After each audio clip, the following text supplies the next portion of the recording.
Okay, good morning. My name's Peter. It's nice to meet you. How are you?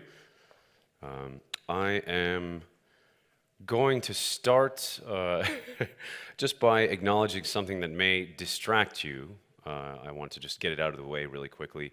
You might look at me and think, wow, did he get in a fight with the Java EE evangelist about the definition of microservices or something? The answer, no, I did not. In fact, I just made a fairly impolite suggestion to Stefan Janssen, the organizer of Devoxx, and I suggested to him that the value to price ratio for sponsorship for Devoxx maybe was a little bit off, and that he really should give us a whole lot more value for a lot less price. And now the thing with Stefan is that years of drinking Belgian beer, he's got quite a strong right arm. So he's also a bit faster and sneakier than he looks. So let this be a cautionary tale to you in case you are going to try similar negotiation tactics. They will not work. I'm Peter, by the way. I'm not here to talk about that. I'm here to talk about Spring and microservices and Cloud Foundry. I am working with Josh Long. I'm lucky enough to work with Josh Long and Jürgen Huller and Christoph Strobel, people like that, Thomas Derrimont, who's going to be doing a session on Spring Data a little bit later today. And gentlemen like Matt Stein, one of my colleagues, who's the product manager for the Spring Cloud open source project and product. Matt wrote a great book. You can see a picture of it here. If you'd like a free copy, it's going to talk a lot about the things I will mention today. It's about 50 pages, so it's not a huge book, small little book. Easy to read, and it will go into more depth about some of the concepts that I'll talk about today. As well, like I said, it's free if you want to get an electronic copy. If you just want to go to that URL, or you can give it to your colleagues, you can download a PDF of it for free. I have a few copies left at the Pivotal booth on the second floor. So there's just a few left, but if you'd like a hard copy, if you come over, we'll give you them until we run out. Yeah, I just want to talk about for a moment, you see this company Pivotal, and maybe you've heard of Spring before, but maybe you've not heard of Pivotal. So we are a company that spun out of EMC and VMware. We're about 1,700 employees, and we employ all the Spring team, committers, also the RabbitMQ team, the Redis team, and also now we have another major open source project with Cloud Foundry. So a lot of people just don't know that Spring was acquired by VMware and now has been spun out into a separate company. So sometimes, you see Spring, but then you see Pivotal and you wonder, like, what is going on, right? So that's just a little bit why. The core mission of Spring is the same. It remains unchanged. So the things you have grown to expect from Spring Framework, you can continue to expect these things, right? However, now there's some new directions as well. Basically, we are focused a lot on helping big data be easier to develop and deploy by several orders of magnitude. This is a project called Spring XD. You may not have heard of it yet because it's relatively new, and it's very different from most Spring projects. When you think of a Spring project, you think of an embedded library, right? It's a jar file that you embed with your application. Spring XD is actually a runtime server. Okay, so it's quite different from some of the other Spring projects. But it's trying to make big data a lot easier in the same way that Spring Boot is trying to make enterprise Java easier. Who managed to go to Josh Long's talk on Spring Boot? Couple? Oh, great. Okay. Anyone see Josh's Spring Cloud talk as well? Couple of folks. Okay, great. The other part of our mission at Spring now, being at Pivotal, is to help the enterprise Java developers get away from and move away from the second generation era where you are scaling vertically, right? Adding more CPU, more RAM, more disk into a single machine and scaling at application server level and things like clustering. In the third generation platforms, how everyone else is doing it today, we're talking about horizontal scaling, right? Scaling with fleets of virtual machines and containers, Linux containers, and clouds. So that's part of the reason why Spring has moved out into this new company called Pivotal, is that this is part of the focus, in addition to the focus that you've always known. Okay? So just a teeny little bit of background before we get started. You know, my goal today really is to kind of ask you, I'm curious, before coming to this conference, have you ever heard of Cloud Foundry before? Couple of folks? Okay. Got it. So good. I'm going to talk about Cloud Foundry a lot, so I think, I had a feeling this would happen. So I'm going to diverge and take maybe just 5 minutes to give you basics understanding of what it is, so that as I'm talking about it, I don't lose you. Okay? All right. And then I will come back and spend the rest of the time on the presentation answering this question about why Spring and Cloud Foundry is an ideal platform for microservice. Okay? So let me do something quickly and show you a little bit about, from a developer perspective, what Cloud Foundry is like. Let's see if I can zoom in here a little bit. Most of the room, Java developers, I assume? Yes? Most of the room? Okay, great. So you're probably well familiar with going into Eclipse, right? Right-clicking on your war file or ear file and saying deploy to Tomcat, right? Run on server. So this is a command line tool that does something very similar. You start just by targeting the command line and saying, where is my Cloud Foundry, right? And then you can very quickly push an application. This is how we call it, as opposed to deploy, PCF push, CF push. And you give the application a name. With the -p arguments, you tell where is your war file. Or in the case of Spring Boot application, it's a jar file, right? And then you simply tell it here how many instances and how much RAM would you like. That's it. Cloud Foundry handles the rest for you and creates a virtual Linux appliance that's based on Ubuntu. If you were to start configuring a virtual image to run your war file, what would you need to do to make it work? From a blank Linux installation, what would you need to do? You need to install Java, right? You need to set Java home. You need to set the path variable. You need to make sure JDK JRE is installed, right? Set up Tomcat. Set web XML properties. Make sure Tomcat is running on port 80 and not port 8080, right? Write shell scripts to make sure that every time this virtual appliance boots, it will run your war file, right? That's a lot of work. Cloud Foundry does all of this for you.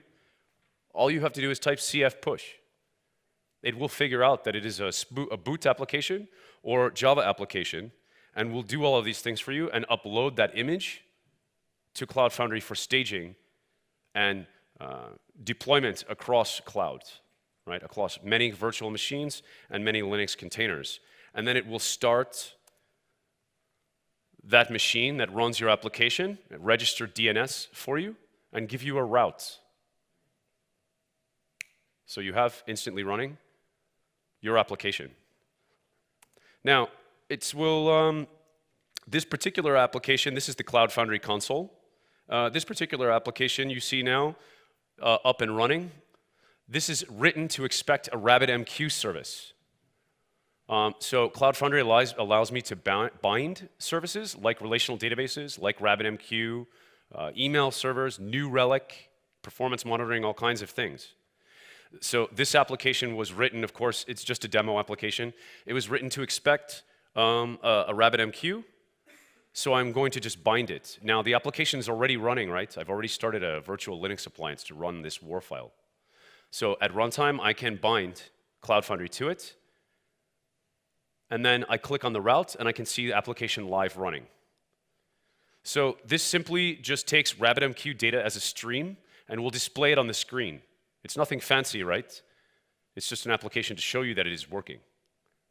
So by starting the data stream, you know, the user interface just shows like where are the orders coming from RabbitMQ. Nothing fancy. The point is that it's very easy to work with as a developer. It's extremely easy to work with, right? And now that I have built this virtual Linux appliance, the appliance is stored in Cloud Foundry's blob store database as like a finished product, right? So if I want to scale the application, I can just say cf scale and say I now want 2 instances. Oh, done already. Very quick. All it's doing is sending a boot start command, right, to some virtual Linux appliance. And if I go back to the console,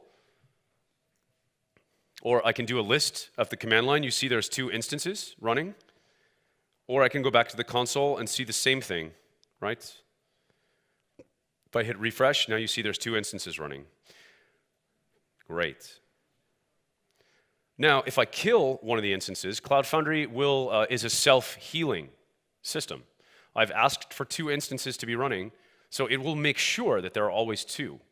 If there's a problem with your application and it crashes, like right now, I just told it to crash. I killed one of the instances. So if you hit refresh on the browser, you'll see I only have 1 of 2 instances running, so I'm at 50%. But I don't want to do anything, right? I just want it to fix itself. So you wait 30 seconds, 1 minute, depending, 10 seconds sometimes. You hit refresh, and Cloud Foundry realizes, the health manager realizes that one of the applications is down and restarts it. So in this way, it's not just for Java, of course, right? It's Node.js, it's Ruby, PHP, Go, Scala, Spring, Java, of course. But the point is that this is the 3rd platform, right? This is the 3rd generation platform. This is how people, how Tesla, how Airbnb, how these companies are scaling out horizontally, right, across fleets of Linux containers and virtual machines. Cloud Foundry is one of the first commercially available products that you can purchase this architecture and use it on top of Amazon Web Services, public cloud, VMware vSphere, right? OpenStack. Just a moment.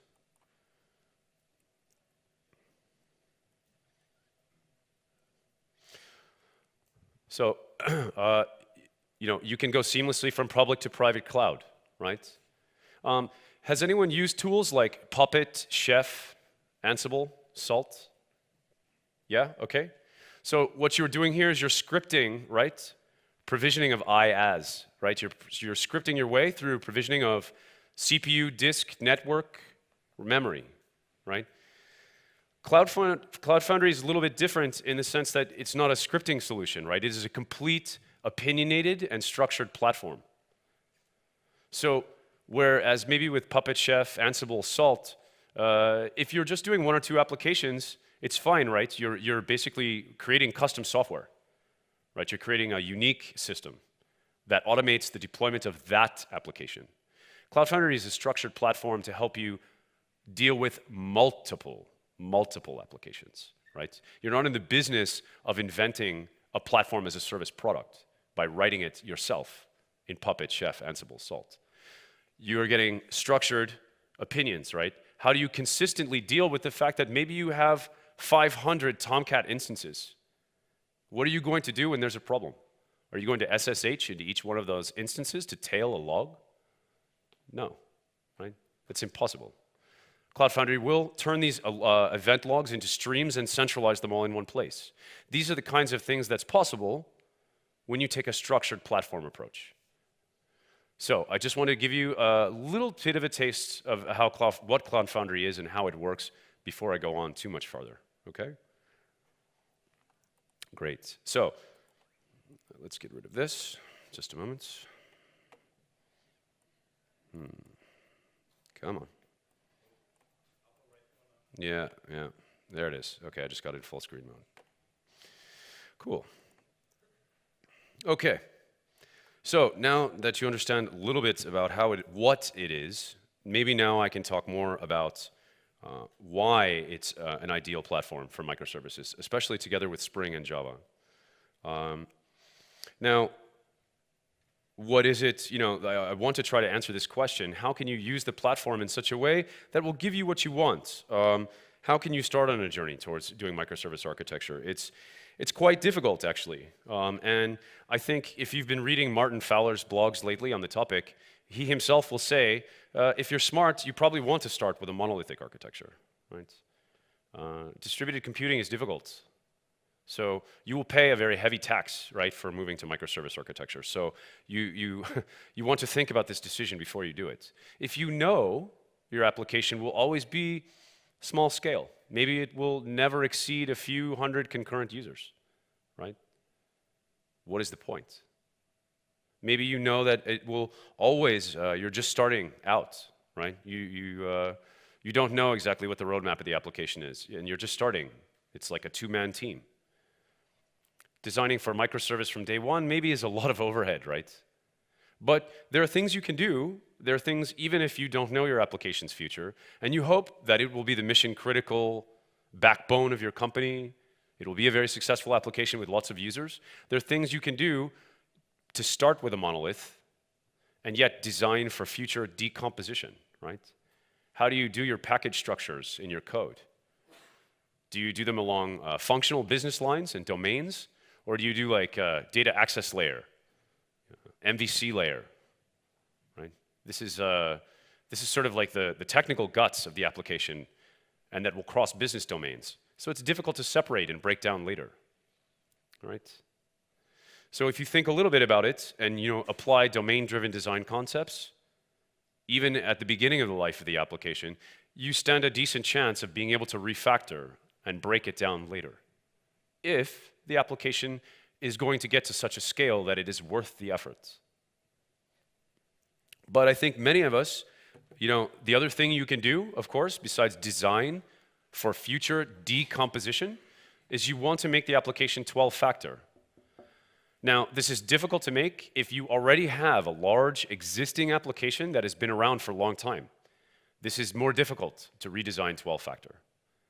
If you're starting a new project, you're lucky, and you can design from 12-factor right off the gate, right? Heroku has been talking about this concept for some time now. Show of hands, who is familiar with Heroku, just so I understand who I'm talking to? Okay, all right, just a few of you. This is, again, this is cloud native type of architecture, right? This is not your application server running on operating system. This is something where you're running on a cloud, virtualized environment, Linux containers. So you need to make sure that it is decoupled from the underlying operating system as much as possible, right? Maybe your application is written to expect a file system. Well, if you're running on a virtual machine, your file system is ephemeral. You cannot guarantee that it's there, right? So if you're using transaction logs, oops, maybe your transaction log is going to be there, maybe it is not, right? That's unacceptable. So it's these kinds of design considerations that you need to think of when you know your application is going to run in the cloud. But eventually, you know that, especially if it's a critical application for your company or a big effort, and you know that you hope that it will be successful, or you know that it will be set up for success, it's going to get bigger, right? With success comes size. People will ask for more features. The scope will creep, right? All the things that happen with success. And then, you start to ask the question, when is it too big? When is the application too big? When do you need to start breaking it down for something like microservice? This is a hard question to answer because the answer is qualitative, not quantitative. Even this word, microservice, it makes you think, oh, it's small, right? I can measure it, I can count it. I can count number of lines of code, or I can count number of operations. And therefore, I have some number that tells me when it's time to decompose. But this is not the way to think about it. This is wrong, actually. It's a qualitative concept. This is a role, responsibility, scope, capability, right? These are not numbers. These are design concepts. This is the art in the science, right? This is why we make the big dollars, I hope, right? So, but eventually, like I said, things do get bigger, and at some point, the decision, you hear about these stories all the time. Twitter started off with Ruby and then went to Java, right? These stories, these redesign stories are disguised often as platform migrations or language migrations. Why? Because marketing people get involved, right? And they think, oh, hey, this is an opportunity to talk about my stuff. But really, they miss the point. What is going on? They miss the point that the application grew to a point where you could not maintain it by just throwing more people at it. You need these people to be able to work independently of each other, to scale the application in terms of size and performance, right? So at some point, it does become time to decompose. At some point, it is time to break things down, which makes it easier to what? Distribute across multiple virtual machines, multiple Linux containers, across a cloud. And decompose these things into microservices, right? Possibly the most overused word in the past 12 months, right? The cure for all ills, some will have you believe, right? The magic solution. You can debate, you can say, I hate this name, I love this name, I think it's silly, I think it's smart. But there are concepts here that will survive. There are concepts here that are firm, that are accurate, that are insightful. And they are not going anywhere. Call it whatever you want, right? These concepts, I think, will survive. And you're essentially introducing distributed computing at a whole new level. So what are these microservices? Like many people, I like Adrian Cockcroft's definition. He calls it loosely coupled service-oriented architecture with bounded context. Ooh, what does that actually mean? And notice, he says the word.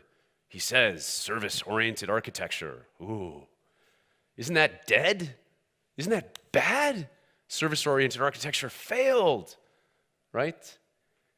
Okay, yes, but why? And actually, if you read the first couple paragraphs, if you just go to Wikipedia, right, and read the first couple paragraphs of service-oriented architecture, the concepts there are very accurate. They're very insightful, and they stand this test of time. In fact, they sound a lot like the concepts that Martin Fowler and these guys talk about when they talk about microservices. It's just that we as an industry, we went and we implemented SOA. And, well, we did it wrong. How? Why? Well, this is actually quite important because it teaches us what to do in the microservice world that will make it correct, or at least a big step forward towards being correct in a way that SOA was not, right? So when I say loosely coupled, what do I mean? I mean, in the SOA world, we found something that we could tightly couple everything to, right? The enterprise service bus, the ESB. Everything went into the ESB, right? You wanted to make a change, you have to go to the ESB. You want to adapt, you need to go to the ESB. All the enterprise architects would cling to the ESB like barnacles, right? And throw up barriers to change and make change slow and difficult. Anything, actually, where you put all of your important code and all of your important stuff is a monolith. An F5 load balancer can be a monolith if you put all of the logic there, right? Who's ever seen stored procedures in the database gone crazy, right? I think maybe a couple people, yeah, okay. This can be a monolith too, right? Anywhere where you put all the important things. And in SOA world, that was the ESB. So that's one way we tightly coupled all of our code to something, to one thing. This probably was a huge part of the mistake, right? And then Adrian says bounded context. What does that mean? What is a bounded context? This is just saying applying concepts from domain-driven design. Has anyone read this book, Domain-Driven Design by Eric Evans? Okay.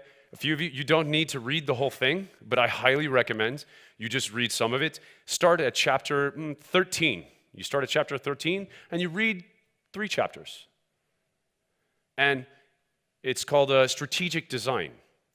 And you read 3 chapters, and you think to yourself, wow, this is a textbook on how to do microservices. except he never uses that word, right? What he means is to say that maybe you work for airline company, right? You have a large application, and how many concepts of reservation might you have in your system? If you go from one end of the system to the other, the domain, and you have more than one representation of reservation, of airline reservation, you do not have a bounded context. You drew the line in the wrong place. You should not have more than one definition, right? This prevents coupling to details and implementation. This allows teams to work independently. This means I can, if I keep my details behind an interface, behind an API, right? No one is coupling to the internal details of my API, just the interface. This means I can change implementation whenever I want, and I can deploy my application whenever I want. And I don't need to ask you if it's okay. This is the important insight, right? I can deploy whenever I want, as often as I want. How many times a day does Amazon Web Services deploy software? What do you think? Anyone? Exactly, every 10 seconds, right? If you're deploying software once a day, once a quarter, you can't experiment as quickly. You can't discover something as quickly that may help your business, or try something out that may fail, or try something out that may succeed, right? So this is what we mean by bounded context. And for a lot more detail, I recommend this book from Eric Evans, Domain-Driven Design. Very important reading. So, although it's hard to just, start doing this, there are things you need to have in place first. Understanding of domain-driven design is one of them. But there are others. You read Martin Fowler's articles, and what does he say? I like his joke, right? You must be this tall to ride the ride. You must be this tall to do microservices. You can't just start doing it.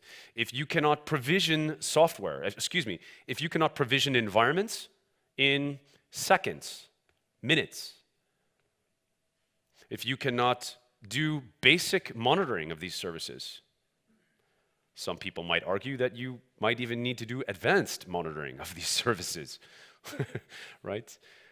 If you cannot deploy a new line of code pretty quickly, if you do not have something at your company that reminds you of a DevOps culture, you should go fix these things first. Don't bother, right? If you don't have these things in place, fix that first, then try to do the microservices, then consider microservices. Otherwise, it's going to be quite hard for you.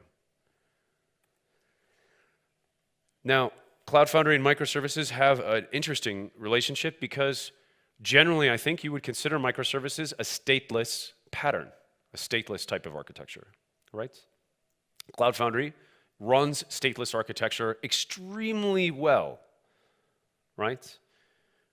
Because it is designed to run cloud native. It is designed to run on containers. It is designed to run on virtual machines and on top of other IaaS providers like Amazon, like VMware, like OpenStack.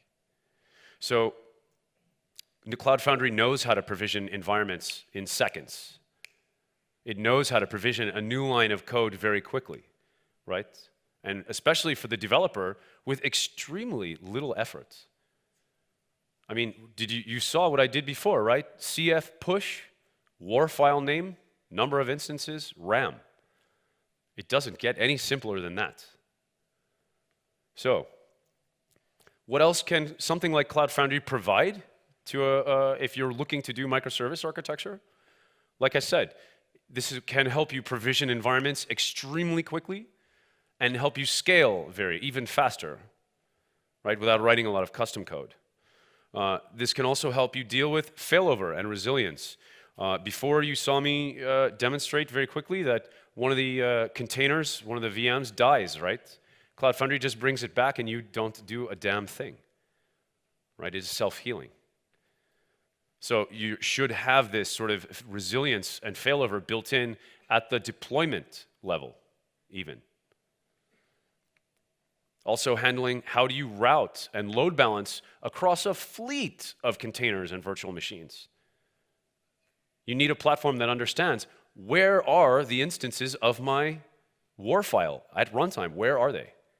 Right? How do I get to them?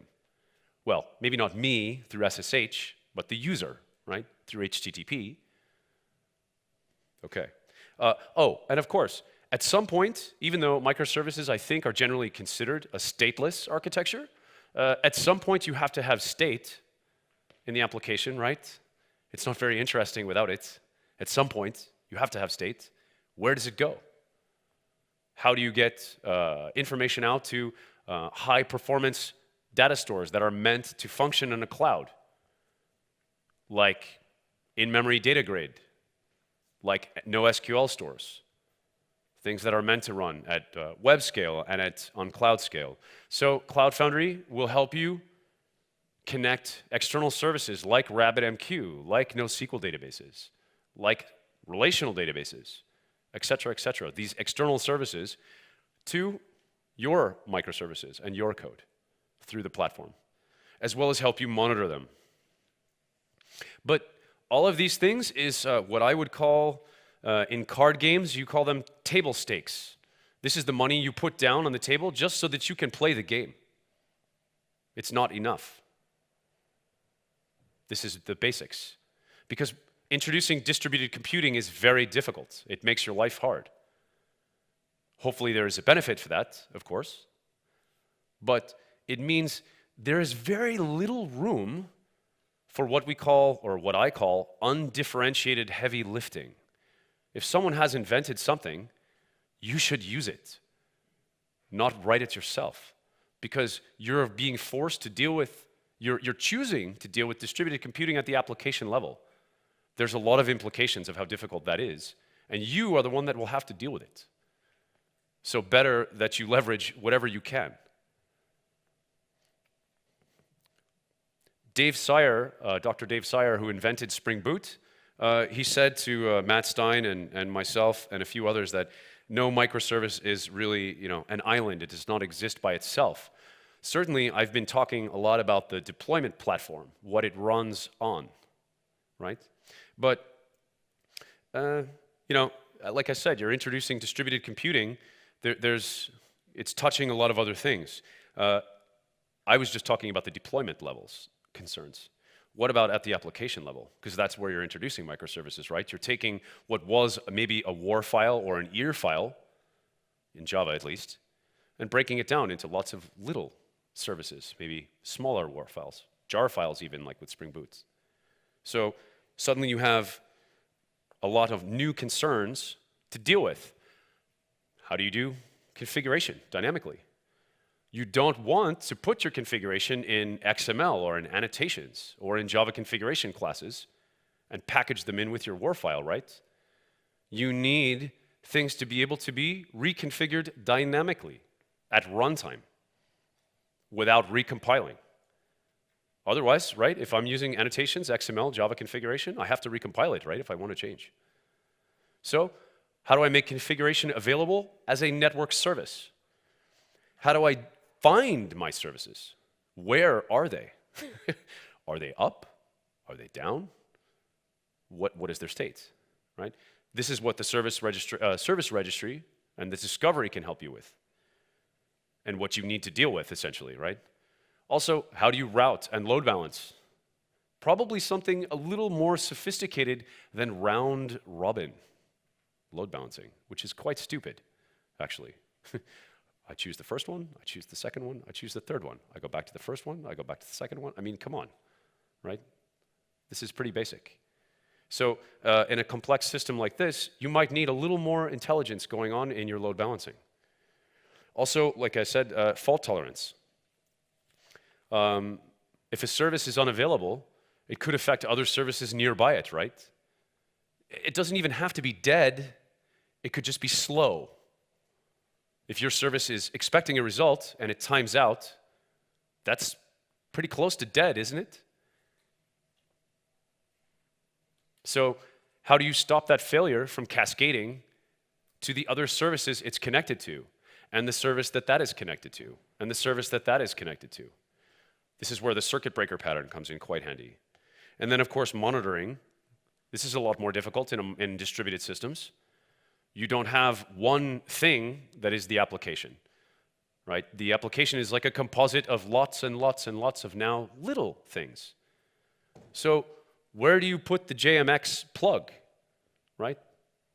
Where's the hooks? Where do you hook the monitoring hooks into? There's lots of things. It's not just one thing.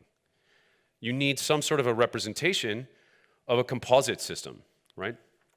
Now, Cloud Foundry offers some things. Again, my boss, Andrew Clay Schaefer and Matt Stein, they have this conversation about the big A application. What they mean, this is the application from the perspective of the user.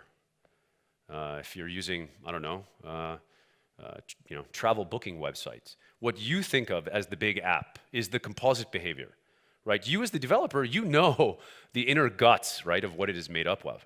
So when you think of the application, you think of all the components, all the subsystems, right? But you need to be able to treat these things as the big A application, the whole thing.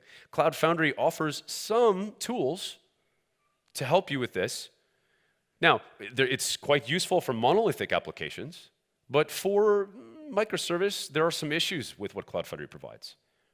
And I'll show you how we address it with Spring Cloud, okay? So Cloud Foundry has manifest. You can describe what are the libraries involved in my application? What are the services that I'm going to bind to this application? And Cloud Foundry will make it so. Make that real, make it happen. Hey, I want a little more of this application. I want more application instances here. Or I want a few, I don't need as many queues, messaging queues. So scale that back. And you can control the pieces. And Cloud Foundry will make it so. But the problem with this is that it is kind of static. If you want to change any of these things, you must what? What's the word I'm about to say? Redeploy, right? You must redeploy it again. So kind of in conflict with the microservice model where everything usually is dynamic and it is happening at runtime.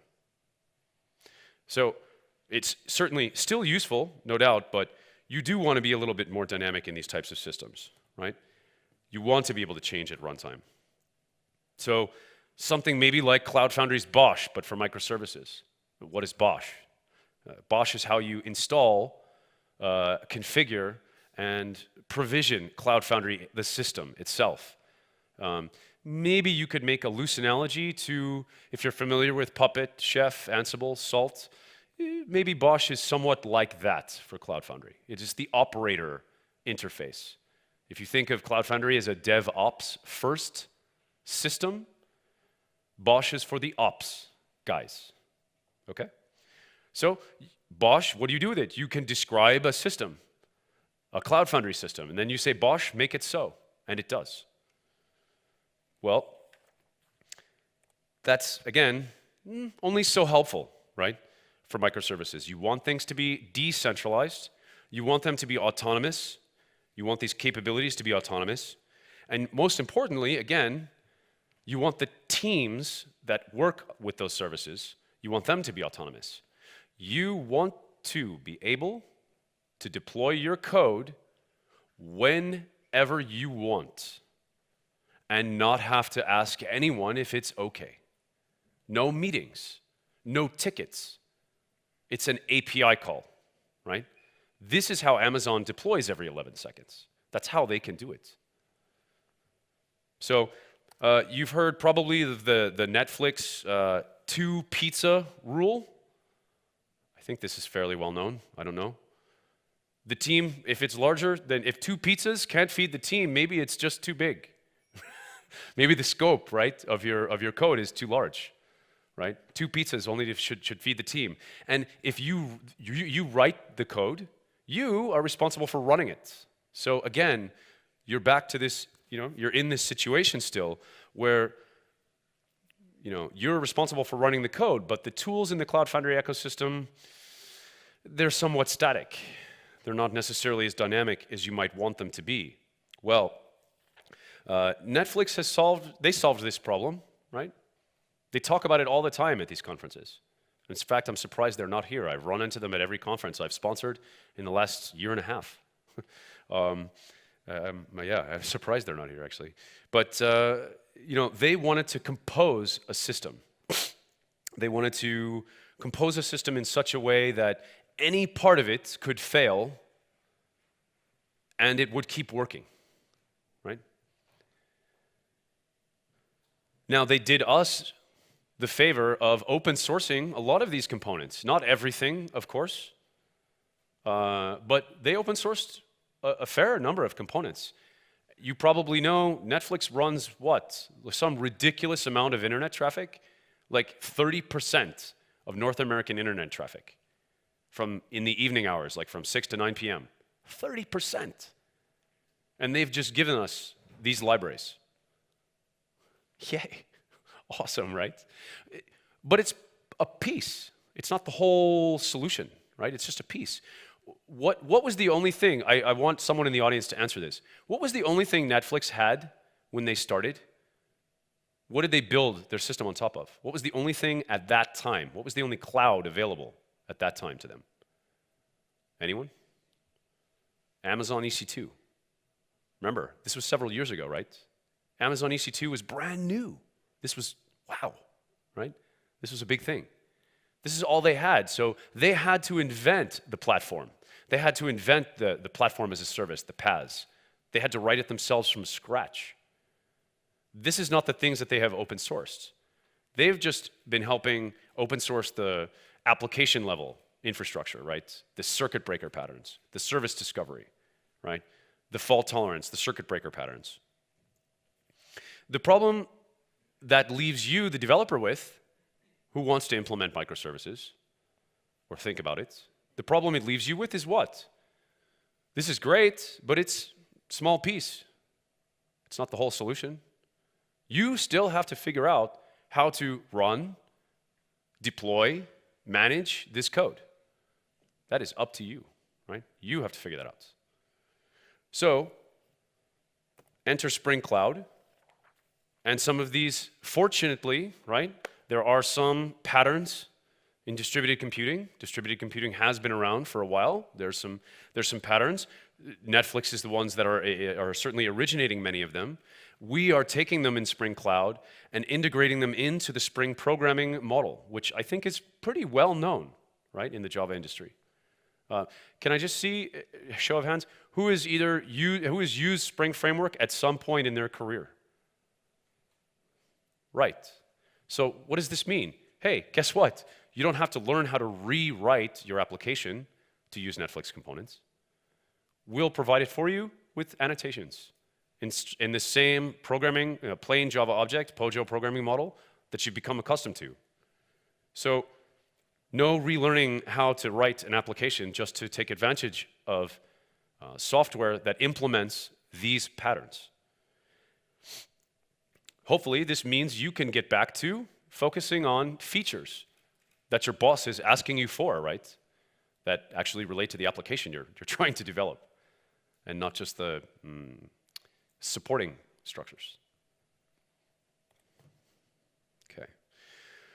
So these are all application level patterns. I talked with Cloud Foundry before. I talked about how Cloud Foundry is providing deployment level support and patterns.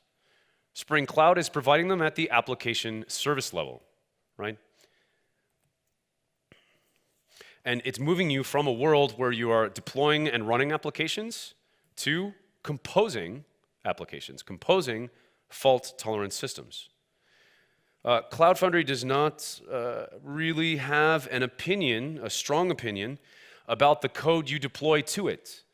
Sure, we focus, because we're pivotal, and we employ the Spring team, we focus pretty hard on making sure Java is a good experience, right? Java 8 support was there for a long time now. We're one of the first PaaS platforms to support it. Spring Boot is supported. Spring Framework, of course. Scala applications, Play, Sinatra, Groovy. Node.js, okay? So we don't have an opinion. Cloud Foundry doesn't really have that strong of an opinion about the code you deploy to it. But, so sure, it can run this stuff, right? It can run the Netflix stuff. There's no opinion, why not? Now, in honesty, right, as soon as you choose this, you are making a Java opinion, right? The Netflix open source stack is written in Java, and of course so is Spring. So you are expressing an opinion at this point. But, I don't know, this is DevOps. Most people, I think, are comfortable with Java, right? So, what exactly am I talking about? I've been mentioning a lot of things, very general. I talked about the configuration available as a network service, right? And you want applications that participate and are able to access configuration over the network. You want it to be able to pick up those changes instantly, right? You don't want to have to recompile something or redeploy something. You want those changes to get updated dynamically. Eureka, Netflix's Eureka performs the service registry function. Ribbon performs a more intelligent client-side load balancing, not like the F5 load balancer, not the round robin, something more intelligent. Something, in fact, that is Eureka aware. Am I about to route to something that is dead or alive? That's a nice question to know in advance, is it not? Right? Round robin load balancing does not get you this. Now, some of these components are servers. Some of these components are runtimes. And some of them are client libraries that you use to interact with these runtimes. So the configuration server is a runtime. Eureka is a runtime. Hystrix is a runtime. Zool, Ribbon, those are the client libraries you use to interact with those runtimes. I hope this makes some sense. Okay. Also, in addition to just Cloud Foundry, this stuff works on Lattice. Who has heard of these things like Kubernetes or Mesos? A few of you, okay. This is a way to run Docker containers. It's a subset. This is something that Pivotal is offering as well. It's called Lattice. It runs a subset of Cloud Foundry features, and you can run it on your local machine, on Vagrant, or you can run it on Amazon Web Services, as you wish. But it's nice to get a smaller subset of Cloud Foundry available on your laptop because, well, full Cloud Foundry is a little bit difficult to fit on a laptop, right? I mean, has anyone ever been able to install VMware's vSphere cluster on their laptop? That's a little tricky, right? OpenStack, a little bit big to fit on your laptop. So we try to shrink Cloud Foundry down a little bit so that you have something on your local machine that you can play with. I'll demonstrate this for you in a minute. This is what helps you do HTTP load balancing between containers and virtual machines. This is what does cluster scheduling. This is what does log aggregation so that you are not SSHing into 100 Tomcat instances to tail a log when something goes wrong. This is what does the health management. And if one of your applications dies, it will kill the virtual machine or the container and bring it back without you having to do anything. So that's what Lattice does. It is not a production system, right? It does not do authentication or authorization.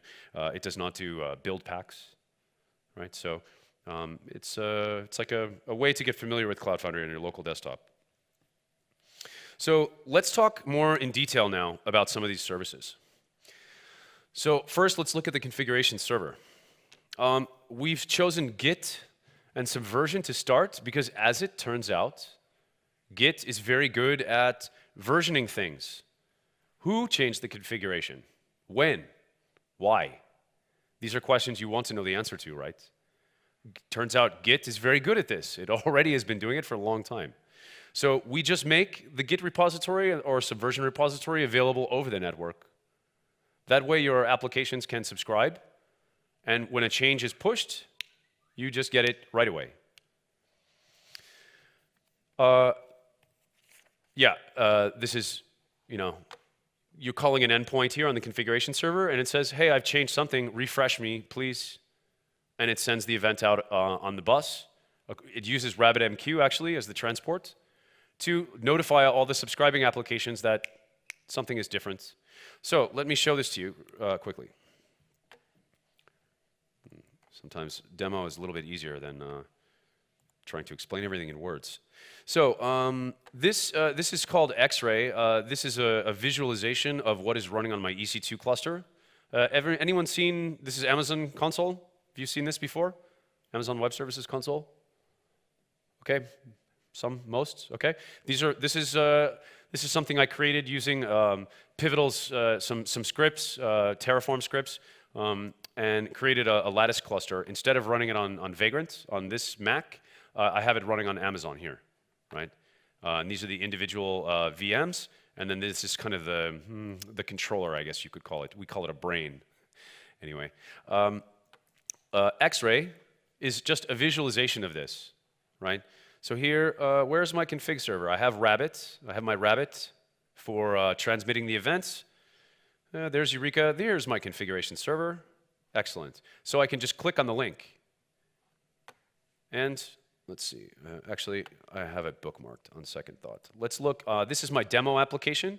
So really, it's nothing. It just says hello world. Okay? This is some configuration maybe that I would want to push out to my that I would want to use in my application.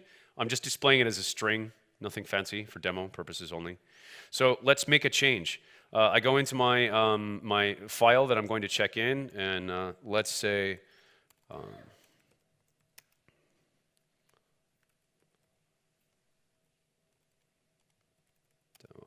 no.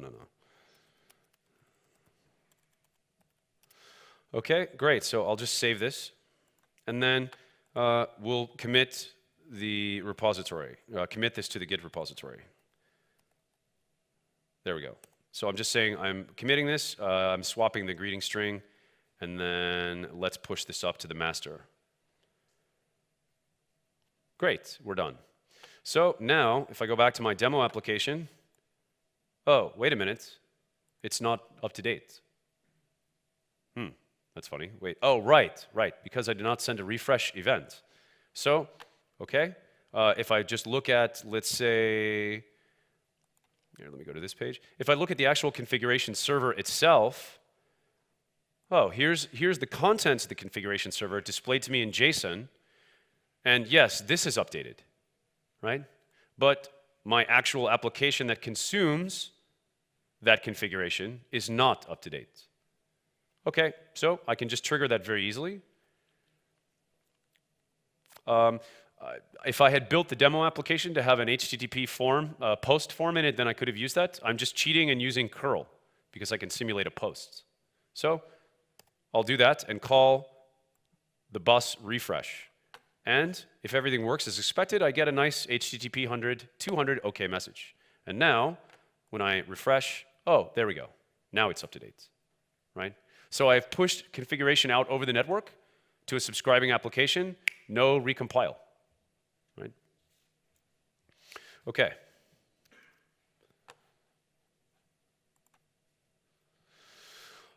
Eureka is the service registry, right?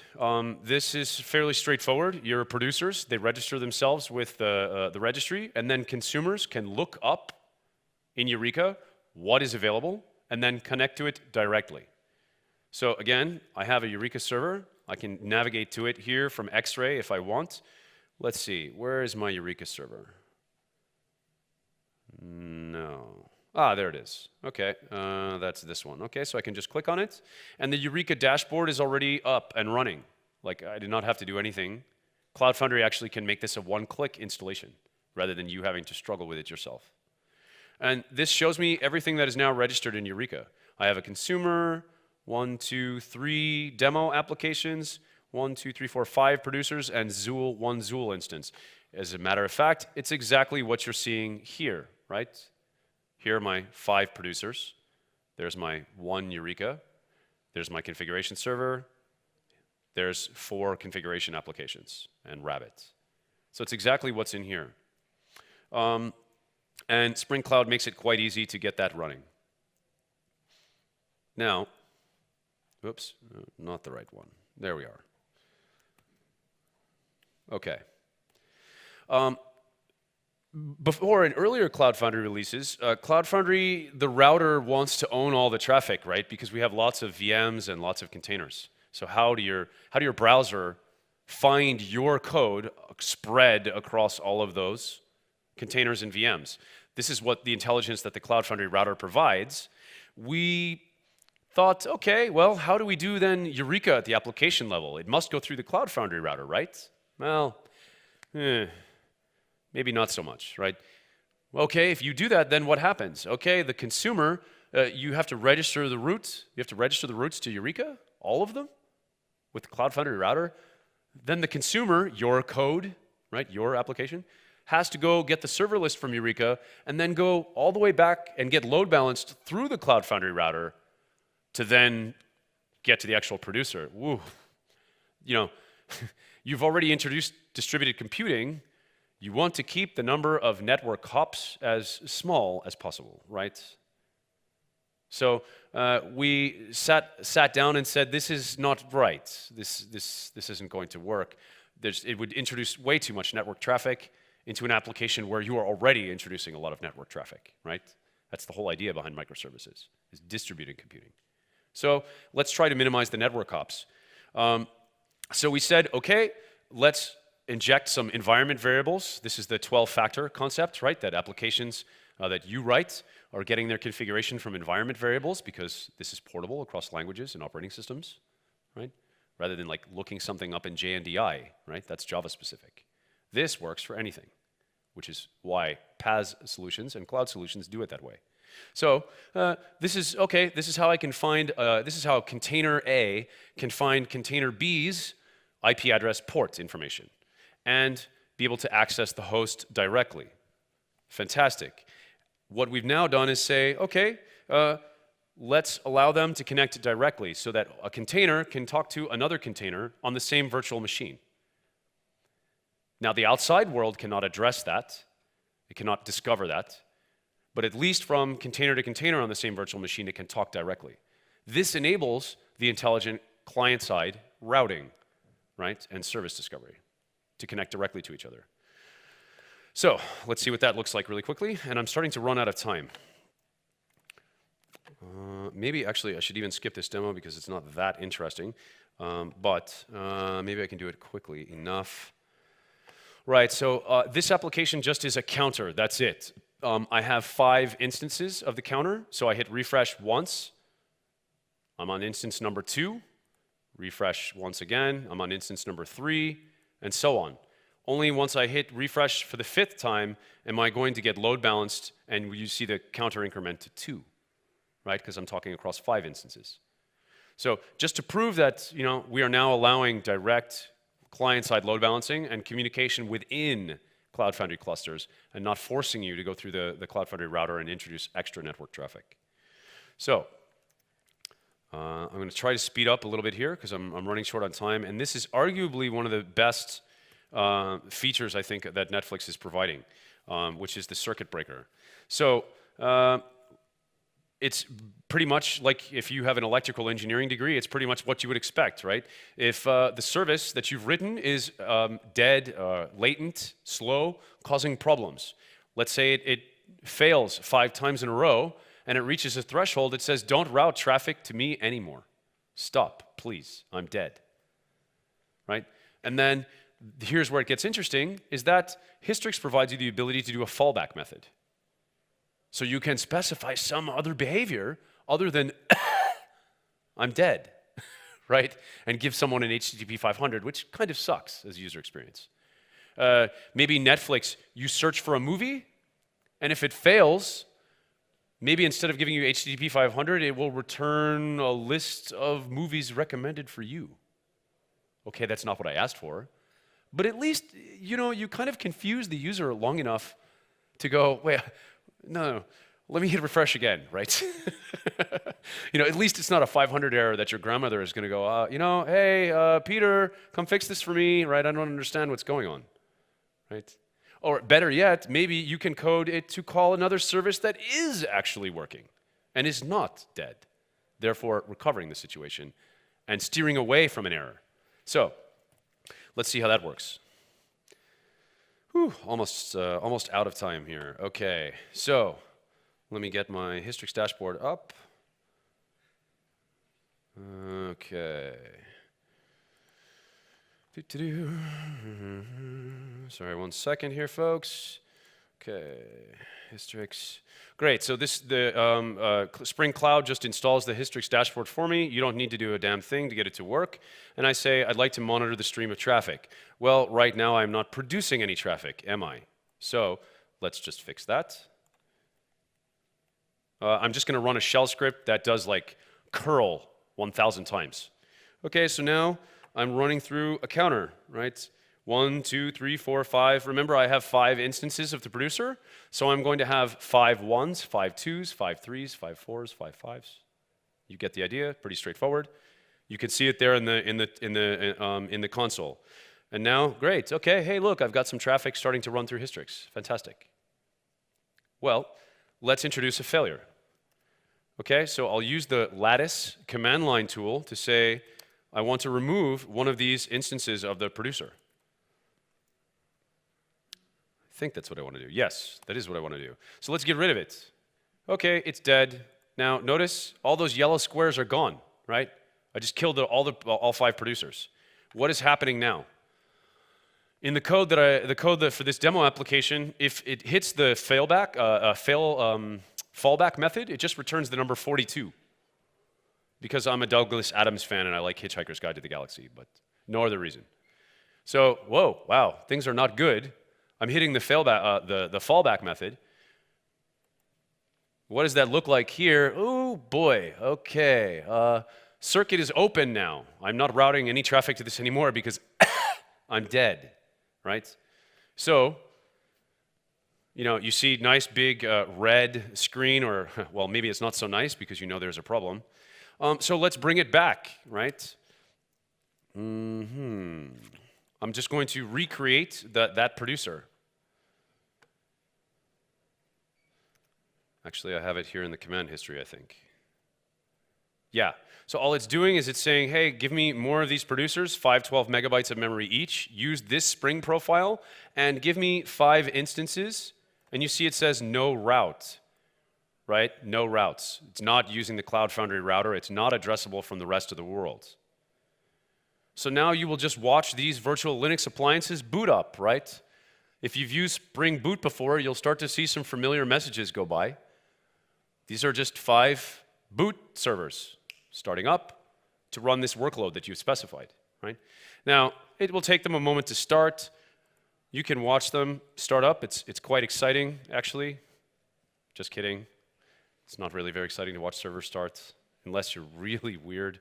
But anyway, you know, okay, so let's try to find something slightly more interesting, because I'm over time. Hopefully it will come through for me. Oh, okay, well, there's a couple of them actually have booted up now. What's happening in the command window? Hey, my producer's now running. Fantastic. So, let's go back to Hystrix.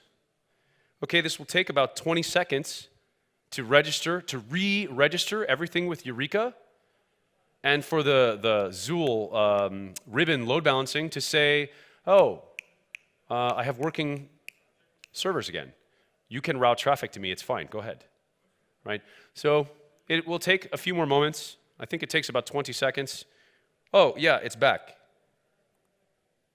See, look, now it's no longer 42, I'm getting my counters again, right? And if you look in the console, it's looking green.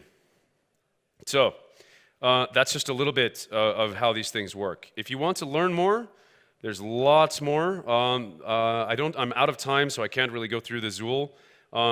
In the future, we're going to be working on things like alternative stacks, distributed request tracing, more tools. This is a 1.0 release of Spring Cloud. This is some of the most essential pieces of microservice infrastructure that you will need. There's plenty more that you can use. Believe me, there's plenty of other things to help you. Switches, canary deployments, stateful patterns, request tracing. These are all things that are going to be quite helpful if you're trying to do this for real in production. If you want to learn more, you can do so at cloud.spring.io. If you want to try out Lattice, this is a great way to work with Docker on your local machine or on AWS. You can download that for free and give it a shot. Lattice was the tool I was using to run all these demonstrations. And then, of course, you can also, I highly encourage you to learn more at Netflix's GitHub repository. If you want the source code to this talk and the slides, they are on GitHub. I've been your presenter, Pieter Humphrey from the Spring team. Thank you very much for your time and attention.